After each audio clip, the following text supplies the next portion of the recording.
bonsoir à toutes. Ce soir, on va traiter un joli petit sujet, la naturopathie et l'enfant, avec Val, qui est encore là avec nous ce soir. C'est cool. Bonsoir Valérie. Bonsoir Bérangère, bonsoir tout le monde. Donc, je vous fais le temps d'arriver, un petit topo sur l'association. Je le ferai de temps en temps encore. Donc, l'association AEDIOM, c'est une association de thérapie naturelle et développement, personnel qui a été créée il y a 2 ans par Mathias Ayadi, qui est kinésiologue sur Saint-André, par Charles Farran. Donc, Mathias, c'est le président. Charles Farran, qui est médium et qui est le trésorier, et moi, Bérangère, qui suis infirmière libérale sur Saint-Cyprien et guérisseuse, qui suis la secrétaire. Voilà, donc ça fait maintenant 2 ans et demi. On a une centaine de membres. On propose des ateliers avec des tarifs préférentiels pour nos membres sur Saint-Cyprien dans le 66. Et ces tarifs sont vraiment pas très très chers. On essaye d'être au plus juste pour les gens parce qu'on sait que c'est très compliqué en ce moment pour tout le monde. Et donc pour cette période de confinement, et ben, du coup, on a voulu voir, ne pas vous perdre plutôt. Et donc du coup, on a voulu proposer des choses totalement gratuites pour les gens.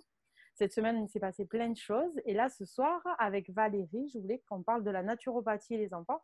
Parce que c'est quand même un sujet qui est très intéressant dans ces périodes de confinement parce qu'on ne se rend pas compte. On dit que les enfants sont beaucoup plus complets, enfin, qu'ils arrivent mieux que nous de gérer la crise. Mais en définitive, ce n'est pas si facile que ça pour eux non plus parce qu'ils ne voient plus les copains, parce qu'ils ne font plus les activités qu'ils ont l'habitude de faire. Parce que ça peut créer des tensions entre les parents de faire les devoirs à la maison. On n'y pense pas, mais c'est vrai que voilà, ça peut créer des tensions, des choses qu'on n'avait pas l'habitude de faire avec nos enfants. On faisait les devoirs vite fait, mais gérer l'école à la maison, c'est pas si facile que ça. Donc voilà, donc en venant, à demandant à Valérie de venir nous faire un petit topo sur plein de choses par rapport aux enfants et à la naturopathie, je pensais que ça pouvait nous aider en tant que parents et d'écouter des bons Ouais, conseils. ouais. D'ailleurs, il faut les féliciter les enfants, hein, parce que franchement, c'est pas sympa pour eux là. Ces Non, 2 mois qui sont passés, les copains qui, voilà, ouais. toutes les Le risque, activités. le risque de voir les parents malades, de voir les grands-parents malades, de voir plein de choses Ouais, différentes d'habitude. Maintenant, vivre oui, avec un masque, c'est quand même compliqué pour eux. Ça, il ne faut pas l'oublier. ouais, Voilà, oui, il faut leur tirer notre chapeau. c'est ça. Voilà, il faut vraiment leur dire que c'est des héros aussi du quotidien. Exactement. Voilà, ça c'est bien. Oui, oui, c'est Voilà. bien dit. Voilà. Donc, Valérie, je vais te laisser te présenter quand même voilà, aux gens qui nous écoutent ce soir, nous expliquer comment tu es arrivée à faire de la naturopathie. Comment tu es arrivée à faire même des consultations de naturopathie. Alors, je suis Valérie, naturopathe et réflexologue plantaire. Je travaille dans la région de Montpellier où j'ai mon cabinet et aussi sur Perpignan, puisqu'à l'origine, je suis de là, où j'ai toute ma famille d'ailleurs, et où ponctuellement je consulte aussi, donc en naturopathie et en réflexologie plantaire. Je suis un cursus aussi, je ne l'avais pas dit la dernière fois, en micro-ostéo. C'est un petit peu compliqué en ce moment puisqu'on a lâché la formation à cause du confinement, mais on va reprendre. Donc, je suis en cours de formation en micro-ostéo. Ça, c'est très Voilà, intéressant. ouais, pour boucler la boucle des soins. Donc, la naturopathie, qu'est-ce qu'on enchaîne tout de suite? Juste, je vous redis aussi que c'est interactif, donc vous pouvez poser des questions sur le fil Oui, Facebook, il n'y a pas de souci. Et puis les questions, moi, je les poserai à Valérie. Je pense que toi aussi, tu peux les voir de ton côté, du coup, maintenant. Et si voilà, n'hésitez pas à nous poser des questions, on est là, on peut y répondre, il n'y a pas de souci, Valérie, surtout plus que moi. Voilà, on peut répondre à vos questions, c'est avec grand plaisir. Voilà. Donc déjà, est-ce que je peux te poser une petite question, moi? oui, oui, Donc, oui. y a-t-il une alimentation idéale pour les enfants? Alors, oui, donc la naturopathie, elle se prête bien aux enfants parce que ils sont jeunes, donc ils n'ont pas encore ils n'ont pas encore vécu une longue vie. Donc en naturopathie, c'est plus facile avec les enfants d'identifier la source ou enfin, la cause d'un trouble ou d'une problématique et parvenir à une solution qui va être très efficace. Donc, plus rapidement que pour un adulte qui peut avoir des années de facteurs aggravants, tu sais, des couches et des couches, et on en rajoute encore des couches. Donc, juste une petite précision, hein. Comme pour les adultes, pour les enfants, il n'y a pas un protocole, mais plusieurs protocoles, puisque chaque enfant est unique, différent, et il a sa propre énergie vitale. Donc, il n'y a pas un protocole qui se ressemble. Il n'y a pas de protocole d'ailleurs. J'aime pas trop ce mot-là. En fait, depuis plusieurs générations, on a constaté, hein, et ça c'est scientifique, on a constaté que les enfants étaient de plus en plus malades et surtout de plus en plus tôt. Alors, ça peut être dû, il y a plusieurs facteurs, hein, mais ça peut être dû donc effectivement à une alimentation qui ne leur correspond pas forcément. Un manque de repos, hein, ils ont des temps de sommeil, surtout les ados, hein, qui se sont raccourcis. Un manque, alors deux choses qui sont à mon avis liées, un manque de contact avec la nature et d'activité physique. Et les enfants, ils vont plus jouer dehors comme avant. Et puis aussi, on leur impose un rythme de vie, notre rythme de vie soutenu, du stress, voilà, ce qui engendre pardon, oui, alors en termes d'alimentation, alors je vais donner comme ça des idées en vrac. Et après, je proposerai une journée type en termes de menu, si ça te va, si ça vous va. Oh, c'est parfait. va. Alors, en vrac comme ça, première chose, c'est éviter tous les produits industriels. Je vais être un peu mais voilà. Alors, genre les paquets de gâteaux, les pains au lait et brioches industriels, les plats préparés, les jus de fruits industriels, tout ça, c'est bourré d'additifs, de colorants, de sucre, beaucoup de sucre, de mauvaises graisses. Alors, moi, je conseille toujours aux parents que je reçois en cabinet pour leurs enfants d'acheter des produits bruts, en fait, vraiment basiques, hein. Ça va être fruits et légumes, viande, œufs, poissons, des céréales ou graines, hein, ça dépend comment on les appelle, hein, genre riz, millet, quinoa, sarrasin, orge, boulgour. Et des légumineuses, hein, parce qu'on a tendance à les oublier pour les enfants. Et puis des huiles. Des huiles, il ne faut pas oublier les bonnes huiles. Donc, par contre, de bonne qualité, hein, ça va être les huiles bio, vierges, première pression à froid. Et si on achète en fait quelque chose de tout fait, il faut regarder la liste des ingrédients, pardon, il faut qu'elle soit la plus courte possible. Plus elle est courte, et moins il y a de cochonneries dedans, en clair. Un exemple, plutôt que de donner, par exemple, aux enfants des céréales pour enfants, là, qui sont hyper sucrées, le riz soufflé au chocolat, machin, je sais pas trop quoi, et puis leur faire manger des paquets de gâteaux, pourquoi pas proposer des flocons d'avoine, voilà, là on a le produit brut, et remplacer le gâteau par un morceau de pain et du chocolat, hein, comme quand on était petit, hein. Moi quand j'étais petite c'était ça. Donc en fait il faut revenir à l'alimentation de nos grands-parents, hein, elle était brute et simple, voilà, et efficace. Donc bien sûr des fruits et légumes à chaque repas. Les fruits, bah, idéalement loin des repas, ça c'est bon pour les enfants, c'est bon pour les adultes. Et faire super attention aux jus de fruits. Parce qu'on a l'impression que c'est en fait un aliment sain, le jus de fruits. Alors pas du tout, moi je l'assimile comme un soda. Dans le jus de fruits, c'est sucre, sucre, sucre, sucre. Il n'y a plus rien, il n'y a plus de vitamines, il n'y a plus rien, c'est que du sucre en fait. Voilà. Ouais. Et même quand tu achètes le jus pressé, là, tu sais, maintenant il y a des machines où tu peux ouais. trouver, où en fait ils te coupent les oranges et ils pressent devant Oui. toi. Ça va quand même, hein. Alors, oui, bah, alors là, il n'y aura pas d'additif, mais par contre, imagine-toi que dans un jus d'orange, par exemple, un verre de jus d'orange, ça va être 3-4 oranges pressées. Oui. Donc, tu vas balancer à l'organisme de ton enfant le sucre de 4 oranges en même temps. Ouais. Donc, c'est énorme. C'est comme si l'enfant mangeait 4 oranges d'un coup. C'est pas possible. Ça fait trop d'apport de sucre d'un seul coup. D'accord. Donc, il faut mieux manger un fruit que de boire un fruit, de boire un jus de fruits. Oui, Il vaut mieux manger l'orange. Voilà. OK. Dans les idées comme ça en vrac, idéalement, il faudrait commencer par un bol de crudité en début de repas parce que les crudités sont riches en enzymes digestives, et ça, c'est pas seulement pour les enfants. Et les enzymes digestives, elles sont détruites avec la cuisson. Donc, c'est bien de toujours commencer par un bol de crudités et après d'enchaîner par des légumes. Alors, il faut préférer la cuisson vapeur à un vapeur douce pour pas trop détruire les nutriments ou des purées. Hein. Les enfants, ils adorent ça. Hein.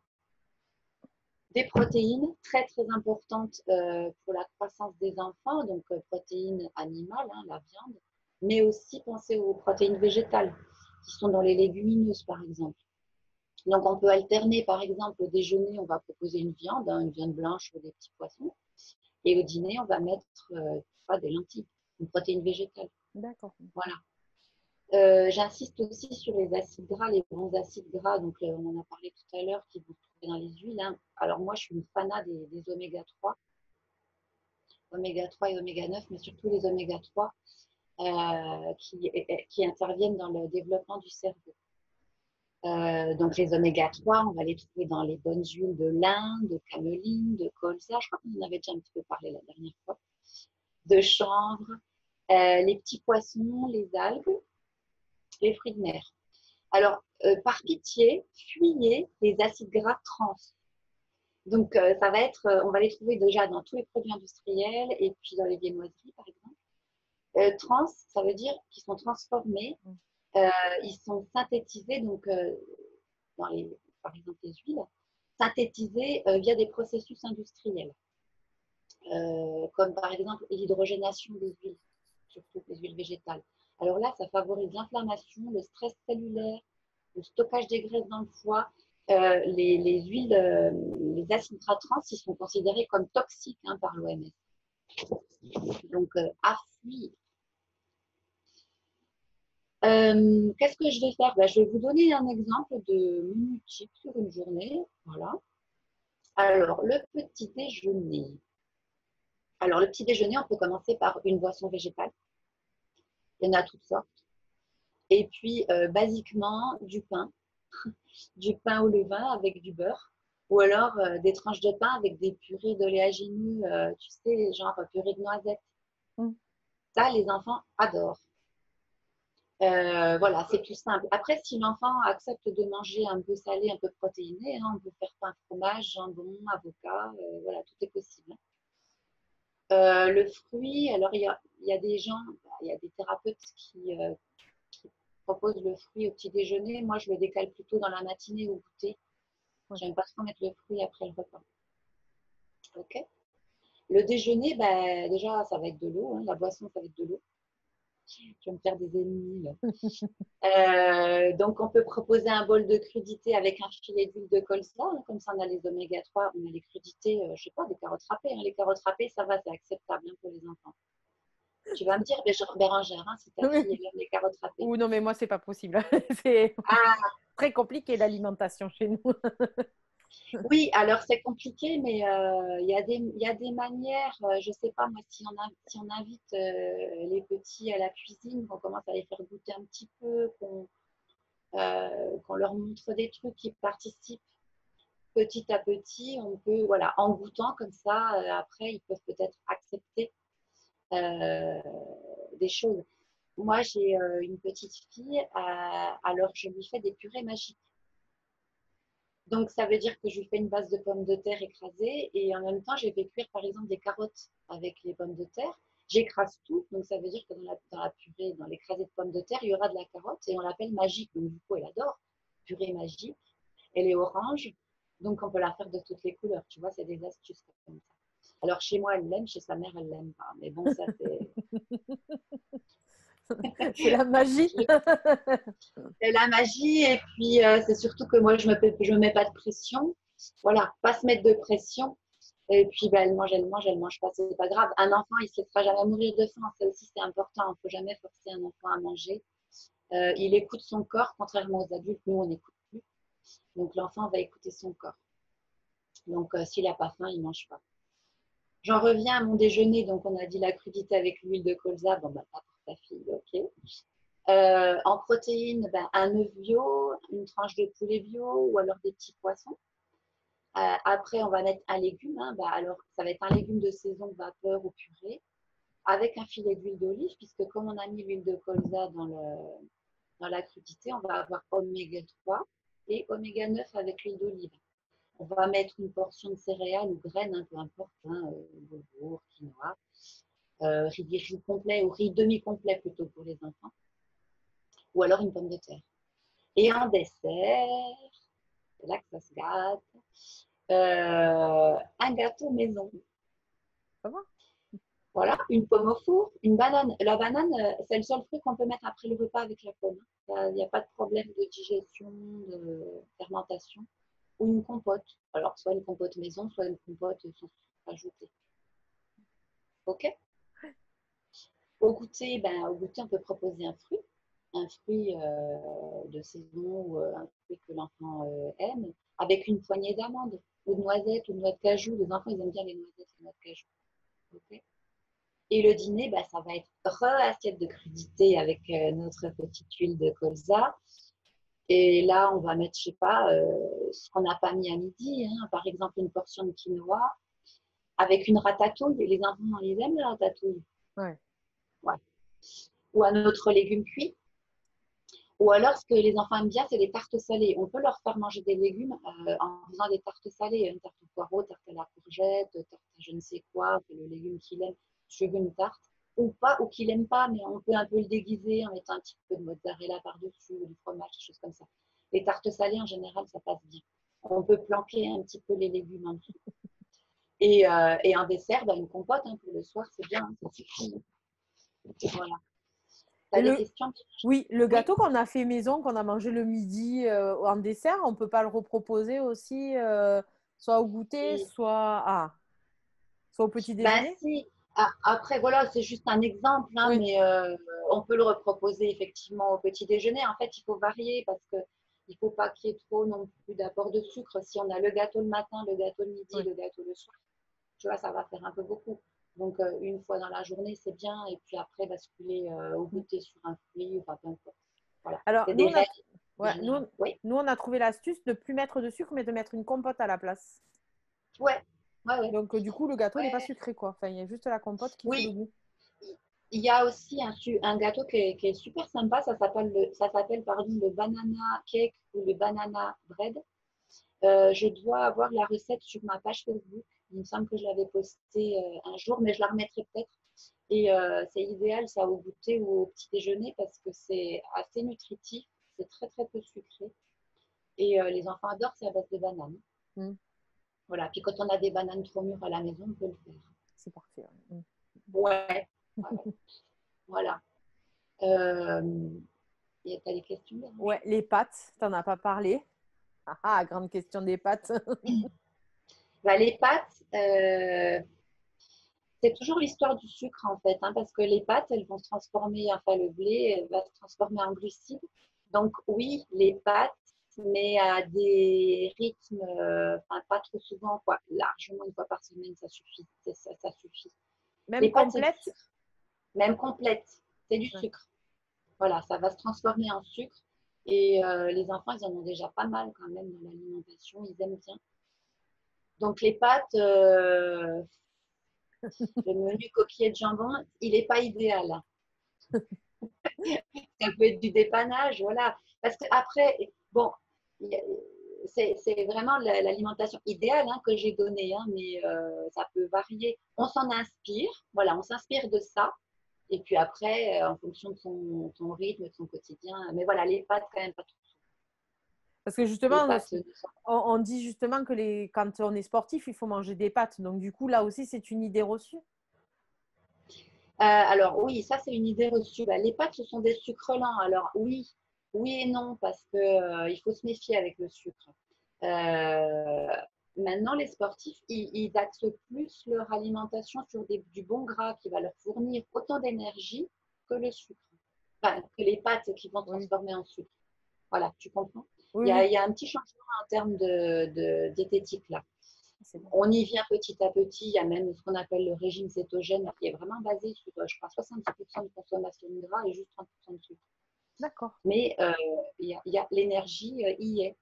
Et en plus, dans le gras, quand là, on dévie un petit peu, mais le gras, pour fournir de l'énergie, va demander un petit peu moins de transformation au corps que le sucre. Donc, c'est moins fatigant. On ne dévie pas parce Donc, qu'il y a quand même des enfants sportifs. Enfin, moi, la mienne, elle est hyper sportive. Donc, oui, pour moi, c'est oui, pas dévié. c'est, oui, bien Parce que sûr. moi, je suis Non, non, encore bien sûr. toujours dans la notion de quand tu fais du sport, tu manges une assiette de pâtes avant, quoi. Tu vois, je suis toujours dans cette notion-là, moi. Oui, Donc, si tu me dis que ça bien change, je sûr. me renseignerai pour donner la bonne alimentation à ma fille, quoi. Ça change, hein, ça change, ouais, franchement, protéines, gras, voilà, le gras, il retrouve sa place. On a diabolisé le gras pendant des années, des années, des années, mais c'est le sucre qu'on aurait dû diaboliser. Et maintenant, on revient en arrière et on dit, attention, le sucre, d'ailleurs, on va en parler juste après. Oui. Attention, le sucre, rapide ou lent, mais attention, quoi. Bon, bien sûr, vous privilégiez des sucres lents, hein, des sucres complexes comme les pâtes, on en a parlé.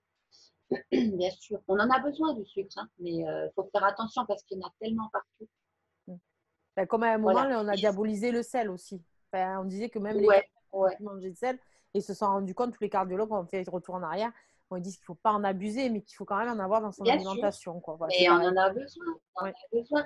Le problème avec le sucre quand on fait du sport, c'est que, ok, ça va donner un coup de fouet, mais la descente, la chute, elle va être brutale aussi, hein. Donc, D'accord.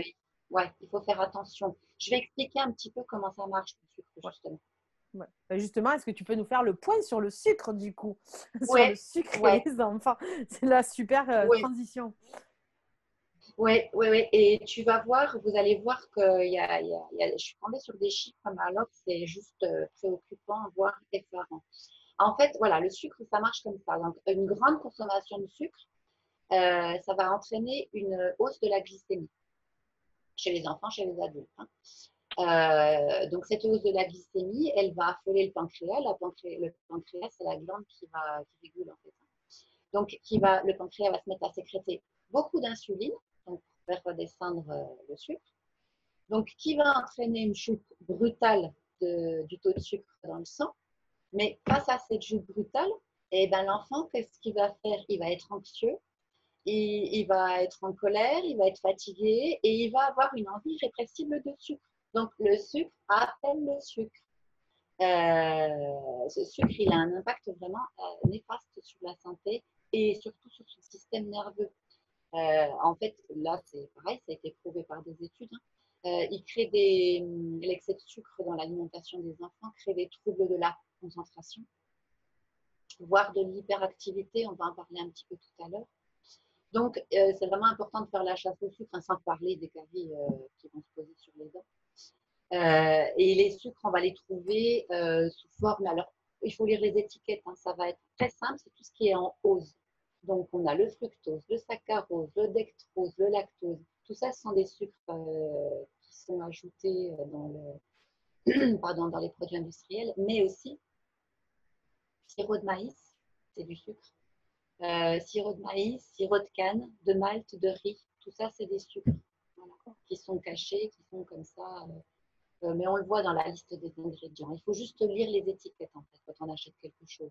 Dans les plats préparés industriels. Pardon. On va retrouver aussi tous ces sucres, alors bizarrement, dans les conserves de légumes. Il y en a. Ouais. Dans les produits salés, dans les chips, il y a des sucres. Oui, ça. Dans les sauces, bon, bah, ça, on s'en doutait. Dans les charcuteries, dans le pain de mie. Alors, tout ce qui est, j'en ai parlé tout à l'heure, mais le pain de mie, les pains au lait, les brioches, le pain de mie, on dit, bon, bah, c'est du pain. Non, non, c'est sucre ajouté. Et puis, bien sûr, bah, les jus de fruits, on en a parlé aussi tout à l'heure. Donc, en préparant mon petit topo sur le sucre, j'ai cherché un peu des chiffres et alors je suis tombée sur des trucs. Là c'est pareil, ce sont des études. Alors écoutez bien, 75%, donc 75% des enfants de 4 à 7 ans, 60% des 8-12 ans et 25%, donc c'est un peu moindre chez les ados, chez les 13-17 ans, consomment trop de sucre. Mais imaginez 75% des 4-7 ans. Donc, c'est vraiment préoccupant parce que c'est pendant l'enfance et l'adolescence, en fait, qu'on acquiert de bonnes habitudes alimentaires, hein, ou de mauvaises habitudes alimentaires et qui vont être conservées plus tard. Et là, avec le sucre, ça va favoriser l'obésité, le diabète, hein. Voilà. Donc, quand on consomme trop de sucre, en fait, le seul organe capable de métaboliser le sucre, ça va être le foie. Sauf qu'il a une capacité limitée, le foie. Et quand il reçoit trop de sucre, il va les transformer en graisse et il va les stocker. Donc, là où c'est inquiétant, ça peut être un début d'insulinorésistance et après de diabète. Alors, par exemple, un enfant qui mange trop de sucre, je l'ai dit, mais je le répète, hein, il peut voir sa capacité de concentration s'abaisser, se réduire, sa mémoire, des difficultés à gérer ses émotions sans stress. Voilà. Alors, contrairement aux croyances, il a été prouvé quand même que le sucre n'excite pas, mais il va provoquer des troubles de l'humeur. Voilà. Et puis, il dérègle la sensation de satiété. Donc, en fait, les enfants qui consomment trop de sucre, eh ben, ils auront toujours faim parce qu'ils ne sentent pas qu'ils sont à satiété. Voilà. Ils sentent plus ça. Donc, et puis à long terme, ben, en fait, l'addiction, hein, il était reconnu que l'addiction au sucre, ben, c'est comme une drogue. En fait. C'est comparable à celle d'une drogue. Un enfant qui mange beaucoup de sucre, eh ben, il leur demandera toujours. C'est son corps qui en demande. Et puis, bah, la suite logique, en fait, ça va être le surpoids ou l'apparition des caries. Mais ça, c'est la partie visible de l'iceberg. La partie invisible, ça va être des troubles métaboliques, des problèmes cardiovasculaires, de diabète, d'hypertension. Voilà. Donc, des choses un peu plus graves quand même. Voilà. Donc là, Bérangère, c'est là que tu me demandes s'il faut bannir le sucre de l'alimentation. C'est ça, quelle question. Non, non, parce que voilà, on a besoin de glucides pour fonctionner. Hein. On peut se faire plaisir quand même raisonnablement hein, dans le cadre d'une alimentation équilibrée. Il y a des recommandations en fait de consommation de sucre qui ont été établies par l'OMS. Et voilà, c'est 10%, ça doit représenter, la consommation de sucre, pardon, doit représenter 10% des apports énergétiques chez un adulte et 5% chez un enfant. Alors 5%, c'est équivaut à 3 cuillères à café. Et c'est beaucoup, mais dans un soda, c'est déjà atteint. Ah, oui, et même dans un jus de fruits, c'est atteint aussi. Donc, mais de l'apport journalier. Donc, ça veut dire l'enfant qui a bu un jus de fruits ou un soda, il devrait après consommer 0 sucre, nulle part. C'est impossible. Donc, ouais, c'est pas beaucoup. C'est vraiment pas beaucoup. Des questions? Non, c'est très intéressant. Non, c'est. Et pour les enfants, justement, tu as commencé à en parler, qui ont des troubles genre l'hyperactivité, donc je crois que c'est le DTAH.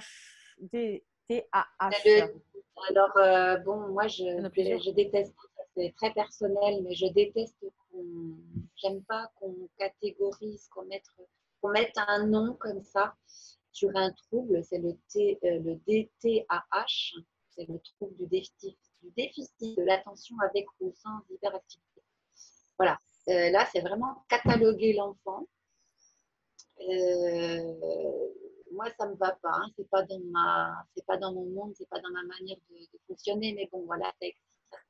Moi, j'en parlerai demain parce que moi, je fais les intelligences multiples demain et justement, j'en parlerai. J'expliquerai qu'il y a des enfants hyperactifs, mais il y a des enfants qu'il faut expliquer qu'ils ont une autre intelligence et qui ont besoin de bouger. Donc, cela, c'est pas la peine de les catégoriser hyperactifs, quoi. Ils ne le sont pas. C'est juste que leur façon d'apprendre est différente des autres. Donc, ça, je parlerai demain, moi. Après, est-ce qu'il y a un modèle? Est-ce que, enfin, chaque enfant chaque enfant est unique. Alors, c'est vrai que alors le DTAH,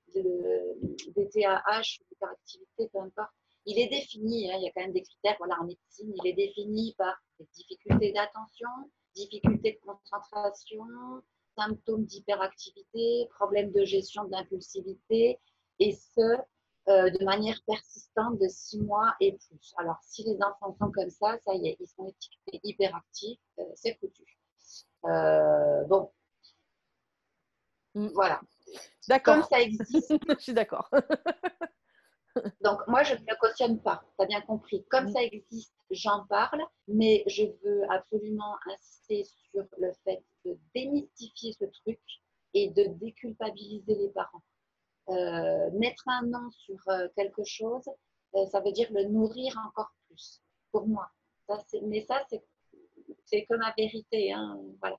Mais je tenais quand même à le dire. Hein, voilà. Et ça, et pour toute autre chose, hein, le spectre autistique aussi, enfin, tout ça.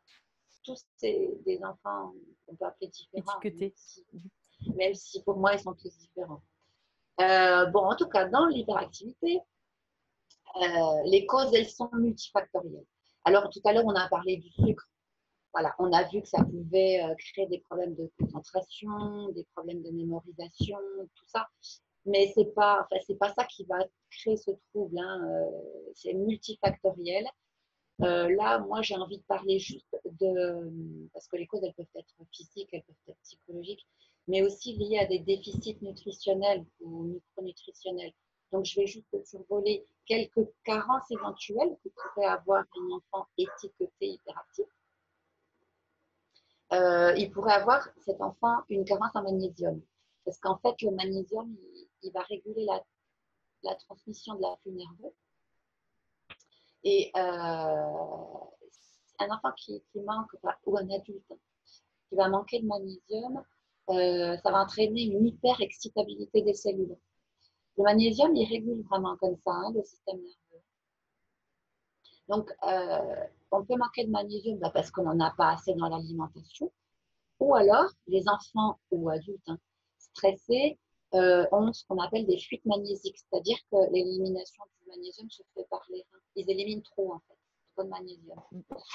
Donc, le magnésium, alors c'est quand même une base, hein, le magnésium. Moi, je le conseille souvent, enfants, adultes. On va le trouver dans l'alimentation, dans le germe de blé, dans le cacao maigre, dans les oléagineux, hein, il y a du magnésium, dans la spiruline. Il y en a beaucoup dans le cassis, dans les fruits, dans le cassis et dans les bananes. Voilà, donc une alimentation qui va être un petit peu riche en magnésium, comme ça on va peut-être mettre un petit peu plus l'accent sur ces aliments-là, va permettre d'améliorer les troubles du comportement, la concentration, les insomnies, la fatigue et l'anxiété. Les gens qui sont spasmos, par exemple, dans la spasmophilie, on complémente toujours en magnésium. Oui, c'est vrai. Voilà. Après, il peut y avoir une carence en fer aussi. Alors, le fer, on va le trouver dans les protéines animales. Hein. Le fer, il va favoriser la concentration, le tonus physique. Donc, les carences, elles vont être importantes chez les enfants qui ne mangent pas de viande. Par contre, attention, hein, on ne va pas complémenter en fer tant qu'on n'a pas fait une analyse de la ferritine. On ne complémente jamais tant qu'on n'a pas le taux. D'accord il peut y avoir une carence en iode aussi. L'iode. Parce que l'iode, en fait, une carence en iode, elle peut affecter les performances intellectuelles. Donc voilà, là c'est pareil, on complémente jamais si on n'a pas fait une iodurie, n'est-ce pas, Bérangère, l'infirmière. Donc on vérifie le taux.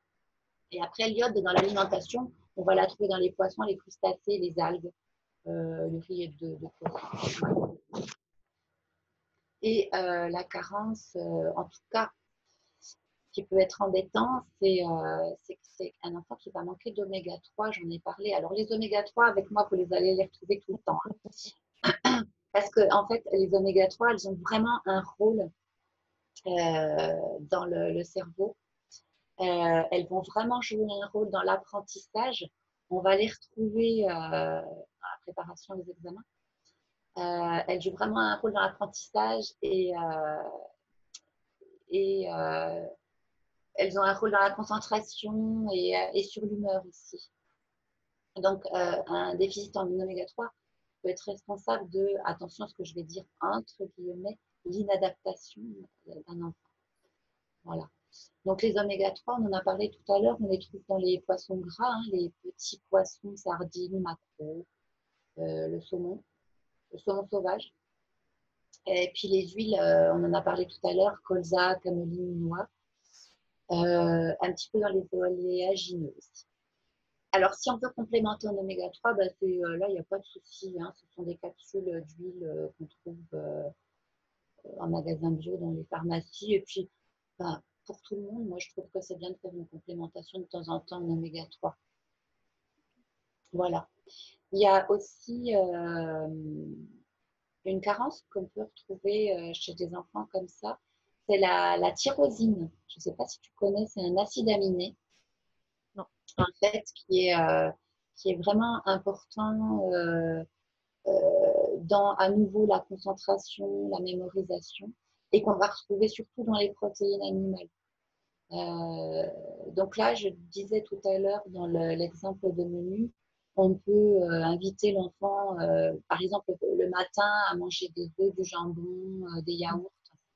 Il y en a un petit peu aussi dans les amandes et les avocats, les graines de courge, un petit peu. Voilà. Voilà pour les déficits nutritionnels, je vais parler que de ça, hein, puisqu'il y a beaucoup de choses à dire et on aurait voilà, pour des heures.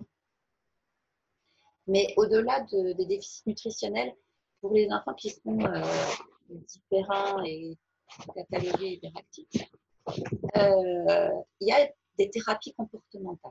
Et il y en a, alors, qu'on met en place toujours avec l'avis du médecin, hein, jamais tout seul.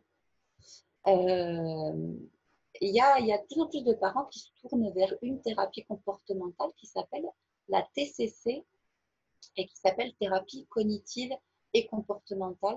Et elle a été alors scientifiquement reconnue, hein, dans le monde de la médecine comme une approche réellement efficace dans l'hyperactivité. Elle va agir sur deux aspects. En fait, l'aspect cognitif, je ne vais pas développer parce que je ne suis pas compétente, hein, mais elle va agir sur l'aspect cognitif et comportemental. Et en fait, elle va donner à l'enfant des outils. C'est un traitement d'appoint. Ça va venir compléter d'autres prises en charge. Et elle va donner à l'enfant des outils. Elle va lui permettre de mettre en place des stratégies, en fait, que l'enfant pourra utiliser dans des situations diverses et variées. Voilà. Il y a une association, hein, c'est l'Association française de thérapie comportementale et cognitive pour les personnes qui veulent s'y intéresser. Je les invite à aller voir sur Internet. Il y a la liste comme ça dans cette association de tous les thérapeutes qui le proposent. C'est moi, je trouve ça intéressant. D'accord, voilà. C'est cool. Ouais. Donc, à tout ça, bien sûr, hein, les enfants dits hyperactifs, donc il faut tout associer. Ça va être l'hygiène de vie. Donc, il faut leur proposer un cadre de vie apaisant, un bon sommeil, réduire les sources de stimulation. Mais alors là, c'est pour tous les enfants, hein, les écrans, revenir au contact avec la nature.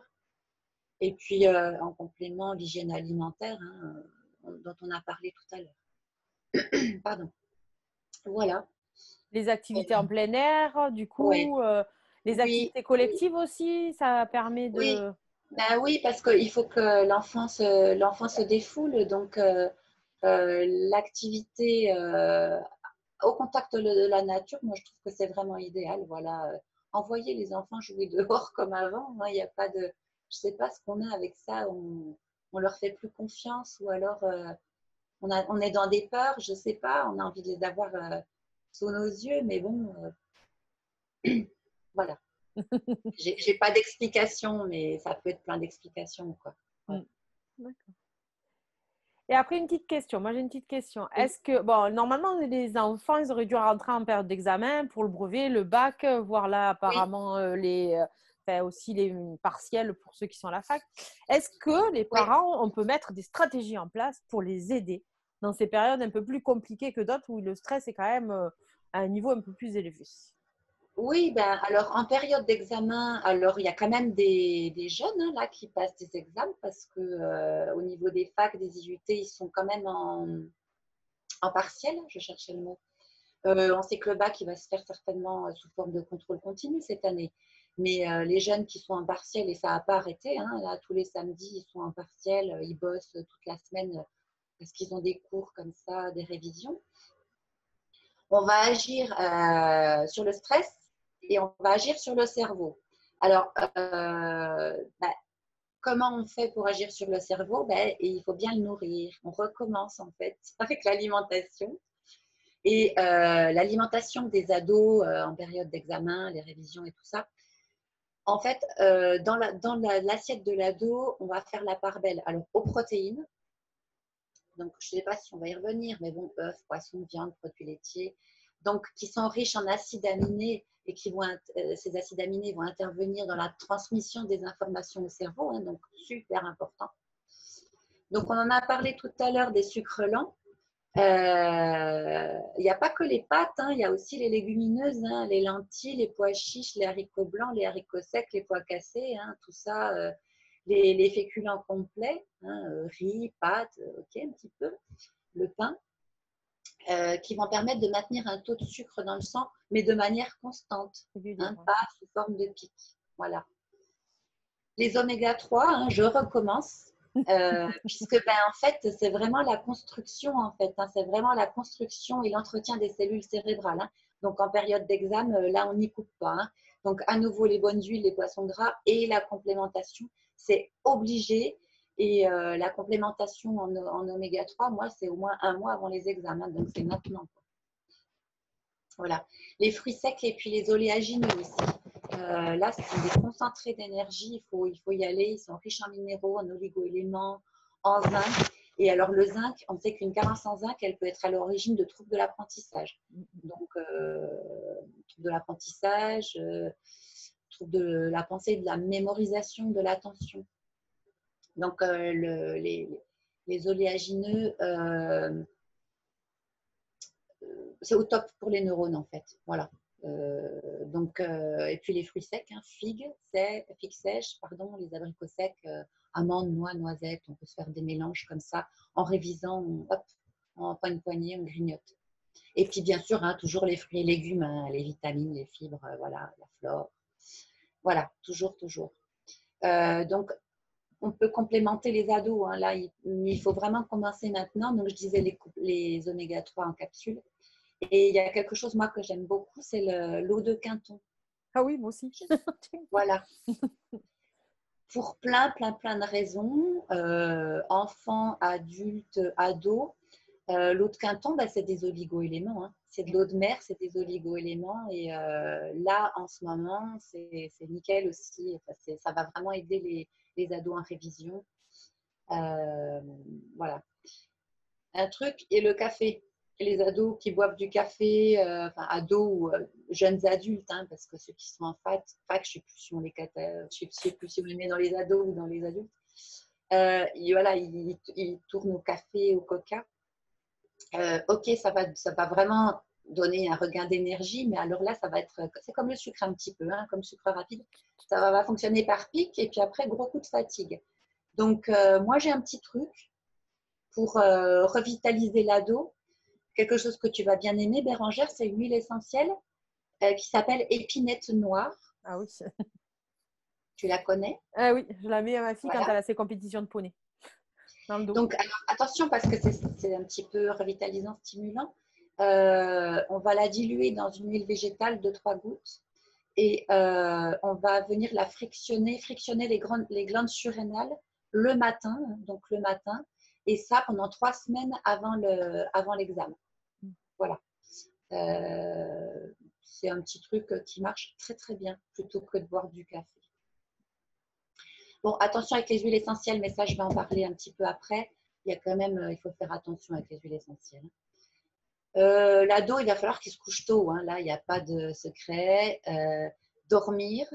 Après avoir emmagasiné de nouvelles informations, ça va permettre de les mémoriser. Le sommeil direct après l'apprentissage, c'est nickel, c'est bénéfique, ça ancre en fait, hein, ça ancre les informations. Donc, on va dire que le cerveau se consolide pendant la durée du sommeil. Donc, il faut le mettre au lit. Hein, c'est comme ça.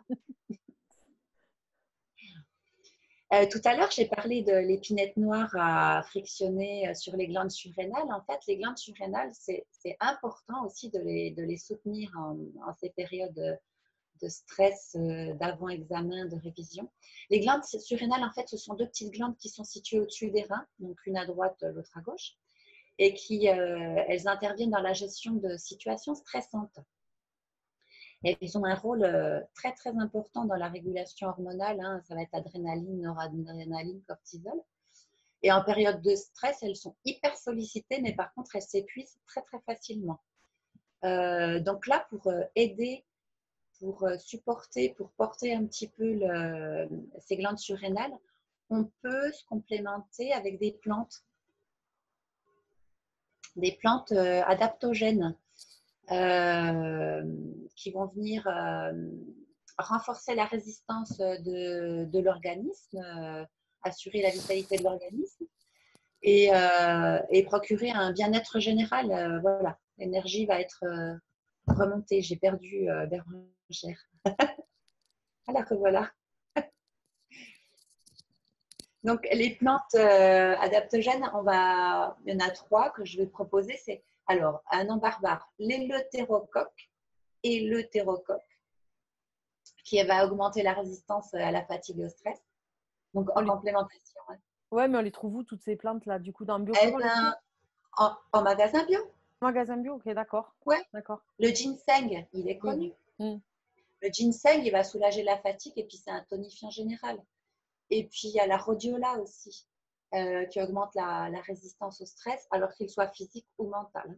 D'accord. Voilà. L'épinette noire, on en a parlé en huile essentielle. Et puis, il y a la gestion du stress. Hein. Alors, dans la gestion du stress pour l'ado, bon, alors au-delà du sommeil, hein, j'en ai parlé, sommeil réparateur, l'hygiène alimentaire, le stress, on va pouvoir le gérer par de la cohérence cardiaque. Alors, j'ai découvert un truc qui va plaire aux ados, c'est qu'en fait, il y a des applications sur le téléphone de cohérence cardiaque. Hein. La cohérence cardiaque, c'est une technique de respiration qui va venir faire abaisser le niveau de stress et aussi de rythme cardiaque. Donc ça peut être vraiment intéressant. L'exercice physique, hein, pour décharger les tensions, hein, dans la gestion du stress, il faut de temps en temps aller s'aérer, courir un grand coup. Le magnésium, on en a parlé, hein, pour maintenir un système nerveux comme ça, linéaire. Petite précision quand même sur le magnésium, il faut que ce soit, il y a 2 types de magnésium, un citrate ou bisglycinate, qui sont les mieux assimilés. Il doit toujours être associé à la vitamine D6 et avec de la taurine. Ça, c'est pour l'assimilation. Alors, les fleurs de Bach, on en avait déjà parlé aussi la dernière fois, et pour les enfants, les ados, elles existent sous forme de granules. Donc, on avait parlé de l'alcool dans les fleurs de Bach, mais il existe donc des granules de fleurs de Bach et la fameuse rescue pour, même juste avant l'examen, 3 granules sous la langue. C'était la première. Hein. Et puis après, il y a des huiles essentielles relaxantes. Donc, à nouveau, on en avait évoqué quelques-unes la dernière fois. On a la lavande, le petit grain qu'on aime bien, petit grain bigaradier, l'ylang-ylang aussi. Il y a le laurier noble, la camomille romaine, alors qu'on va utiliser donc par voie cutanée, on va se masser avec, toujours dilué, sauf la lavande et le petit grain, toujours dilué dans une huile végétale. On va masser le long de la colonne vertébrale, le plexus. Par contre, attention aux contre-indications des huiles essentielles. Hein. La dernière fois, j'ai peut-être pas assez insisté, mais je m'en suis voulu après, en fait, pour être honnête. Les contre-indications, alors là, pour les ados, c'est pas le cas, mais ça va être les femmes enceintes, les femmes allaitantes, les jeunes enfants et les personnes qui ont des traitements médicamenteux. Il peut y avoir des interactions. Les personnes qui souffrent d'affections particulières, hein, je pense à l'asthme, aux affections respiratoires, pas d'huile essentielle. Et dans tous les cas, de toute façon, il faut demander conseil. Et dans tous les cas, si on ne sait pas, eh ben, on n'utilise pas. Voilà, c'est comme ça d'être en C'est clair, c'est le mieux. Ouais. Des questions par rapport aux ados, au stress, à la mémoire? Non, mais toutes ces petites astuces que tu nous as données, c'est aussi Oui. applicable à l'homme, la femme qui reprend ses études ou qui change de voie professionnelle et qui se relance aussi Oui. complètement. Ouais, Oui. Tout est Oui, là, on applicable, a quoi. parlé de l'adolescent qui est en période d'examen et qui révise et qui stresse avant la date fatidique. Mais bien sûr que c'est valable pour les adultes qui font une reconversion professionnelle. C'est même encore d'autant plus conseillé parce que la mémoire, on la perd un petit peu. Hein. Et puis le stress, on n'a plus l'habitude de faire face, d'être obligé de se justifier, en fait, de faire face à un examen. Et puis de remontrer à nouveau, d'avoir le droit de faire quelque chose. Hein. Il faut passer l'examen pour pouvoir avoir le droit. Ouais, justifier. Moi, quand j'ai passé mon examen en naturopathie, ça m'a fait bizarre. Hein, parce que j'étais plus une ado et bon, faut s'y remettre, quoi. Et le stress, c'est encore plus grand parce qu'on a l'impression qu'on n'a pas droit à l'erreur. Rater son bac, on s'en fout, on sait qu'on peut le repasser, mais là, on a un peu plus de pression quand on est adulte. On se met un peu plus Donc, de pression. Oui. Et puis souvent, la reconversion professionnelle qu'on entame, elle nous tient à cœur. Donc, on ne veut pas échouer, quoi. Il faut que ça passe. C'est vrai. Donc, là, pour les adultes, oméga 3 à fond les gamelles. Non, franchement, c'est très, très efficace sur la mémoire. J'ai testé pour vous, hein, vraiment. C'est top. Là. Ouais. Ouais, vas-y. On n'a pas de questions. Non, on n'a pas de questions. Non. C'est pas grave. Non, ouais. Après, si les questions, je ferai une petite conclusion, mais si les questions arrivent par ailleurs, de toute façon, ça sera sur la page Facebook. On pourra y répondre même en différé. Oui, tout à fait. Il n'y a pas de souci, aucun problème. Du coup, je te laisserai faire la conclusion, du coup. Ouais. Alors, moi, puisqu'on parle, c'est la semaine des enfants chez Aidium, et puis qu'on a parlé quand même de trucs pas très sympas. Moi, je voulais dire que, là, c'est à nouveau ma vérité. Hein. Donc, chaque enfant est unique. Pour moi, il est unique, il possède son propre potentiel.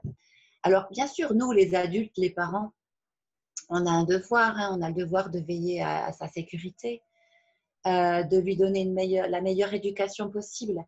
Mais aussi, on a le devoir de veiller à ne pas le mettre dans des cases limitantes qui va lui permettre de laisser exprimer pleinement ce potentiel. Alors, quelque chose de très personnel, moi, je crois que les enfants naissent éveillés. Et que, en fait, la société, hein, notre société à nous de grands, elle s'acharne à les éteindre, à les façonner, alors pour des raisons de facilité, hein, d'adaptabilité, on veut que tout soit bien standardisé, justement, hein, parce qu'on vit dans une société qui rejette un petit peu tout ce qui est, qui accepte moyennement tout ce qui est différent et pas standardisé. Donc, moi, les enfants, j'aimerais bien qu'on les garde sur le chemin de ce qu'ils sont profondément, et qu'on leur permette, avec ce qu'ils sont, de découvrir toutes les possibilités qui s'offrent à eux. Voilà, ça va être le mot de la fin. Ouais, c'est super chouette. C'est top. C'est ta vérité, mais elle est belle. C'est très beau. C'est très beau. Je pense qu'il faut suivre actuellement. C'est pour nos enfants, pour l'avenir. Toujours dans la vision d'un monde meilleur, hein, parce que ce sont nos enfants qui vont le créer, ce monde, avec ce qu'on va leur laisser. Donc voilà, qu'ils continuent à exprimer, qu'on ne les empêche pas d'être dans leur être et exploiter leur potentiel, même dans la différence, on s'en fiche. Surtout dans la différence. C'est clair. Merci beaucoup. Merci à toi, Bérangère. Merci à tous ceux qui nous ont regardés. Merci à ceux qui nous regarderont, parce que souvent, on nous regarde en différé aussi. Oui. On a beaucoup de questions par la suite, il n'y a pas de souci. Juste un petit rappel. J'ai des infos, moi, sur ma page Facebook, hein, si les gens le veulent. J'ai des posts de recettes de biscuits, j'ai des posts de recettes de petites entrées, de choses comme ça. Donc, n'hésitez pas à aller la consulter. Hein. Il y a plein d'informations, en fait, au niveau de l'alimentation, de la nutrition, plein de choses comme ça. Des choses qui rendent la vie un peu facile. C'est chouette. Merci, merci. Juste une petite, Merci à toi. de rien. Juste un petit rappel, on a créé une cagnotte Litchi afin de pouvoir continuer ce Oui, petit genre d'interview par la suite. Donc, vous la retrouverez soit en dessous, soit sur la page, il n'y a pas de souci. Merci en tout cas, bonne soirée. Et puis, pour moi, à demain. Et Valérie, à bientôt. une prochaine Bonsoir fois tout avec le plaisir. monde. Ouais. Bonsoir. Bonsoir.